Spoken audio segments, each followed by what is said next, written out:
Welcome back my YouTube channel. അപ്പോൾ നമ്മുടെ ഇന്നത്തെ കൃഷിത്തോട്ടങ്ങളൊന്ന് കണ്ടിട്ട് വരാം. നമ്മുടെ കുഞ്ഞു കൃഷികളാണ്. നമ്മൾ തണ്ണിമത്തൻ കഴിച്ചിട്ട് വിത്തിട്ടതാണ്, ഉണ്ടാവുകയാണെങ്കിൽ കിളിച്ച് വരട്ടെ എന്ന് പറഞ്ഞിട്ട്. പക്ഷേ ഒത്തിരി തണ്ണിമത്തൻ്റെ ഇത് കിളിച്ച് വന്നു. അതിലെല്ലാം ഇത്ര പെട്ടെന്ന് തന്നെ ഉണ്ടാവുമെന്ന് ഞങ്ങൾ വിചാരിച്ചതേ ഇല്ല. ഒരു മാസം കൊണ്ട് തന്നെ തണ്ണിമത്തൻ തിന്നിട്ട് ആ കുരു കിളിച്ച് വന്നു. അതിലിതാ 3-4 തണ്ണിമത്തൻ പിടിച്ചിട്ടുണ്ട്. ഞങ്ങൾ ഒട്ടും പ്രതീക്ഷിച്ചതേ ഇല്ല ഇത്ര പെട്ടെന്ന് തന്നെ പിടിക്കുന്നൊന്നും.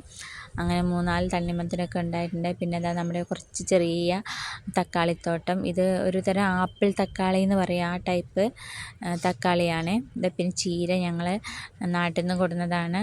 അതിന് പിന്നെ ഇനി ഒത്തിരി ഉണ്ടാക്കാമെന്ന് പറഞ്ഞിട്ട് അരി എടുത്ത് വെച്ചിട്ടുണ്ട്. പിന്നെ നല്ല കോവയ്ക്ക, നമ്മുടെ പ്രഷറിനും എല്ലാത്തിനും നല്ലതാണ്.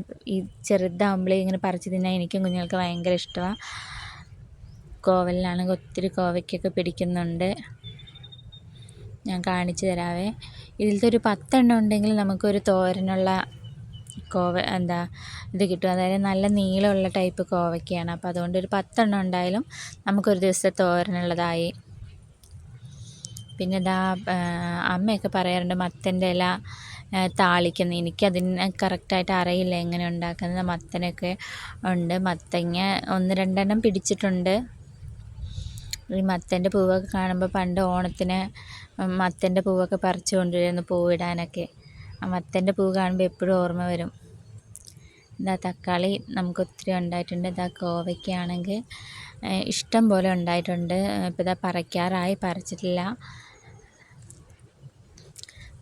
നല്ല നീളമുള്ള ടൈപ്പാണ്. അതുകൊണ്ട് നമുക്കൊരു 10 എണ്ണം ഉണ്ടെങ്കിലും നല്ലൊരു തോരനുള്ളതായി. അപ്പോൾ അതുകൊണ്ട് നമുക്ക് കോവയ്ക്ക, അതുപോലെ കോവയ്ക്ക വറ്റലുണ്ടാക്കും. അതെല്ലാവർക്കും അറിയുമോയെന്ന് എനിക്കറിയില്ല. നമ്മുടെ മത്തങ്ങ ഒരു 2-3 എണ്ണം പിടിച്ചിട്ടുണ്ട്. മത്തനെൽശ്ശേരിയൊക്കെ വെക്കാൻ ഞങ്ങൾക്ക് മത്തങ്ങ ഭയങ്കര ഇഷ്ടമാണ്. നമ്മുടെ കോവലിൽ ഒത്തിരി കോവയ്ക്കൊക്കെ പിടിച്ചിട്ടുണ്ട്.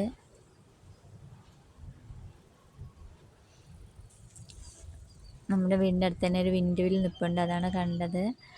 കോവയ്ക്ക് ഇങ്ങനെ ഈ ഒരു പരുവത്തിൽ കോവയ്ക്ക് പറിച്ച് പച്ചയ്ക്ക് തിന്നാൻ നല്ല ടേസ്റ്റാണ്. ഈ തക്കാളി അതുപോലെ പച്ചത്തക്കാളി തോരൻ വെക്കാനും നല്ലതാണ്. തോരൻ വെച്ച് കഴിച്ചിട്ടുള്ളവരൊന്ന് കമൻറ്റ് ചെയ്യണേ. പച്ചത്തക്കാളി തോരൻ നല്ല ടേസ്റ്റാണ്.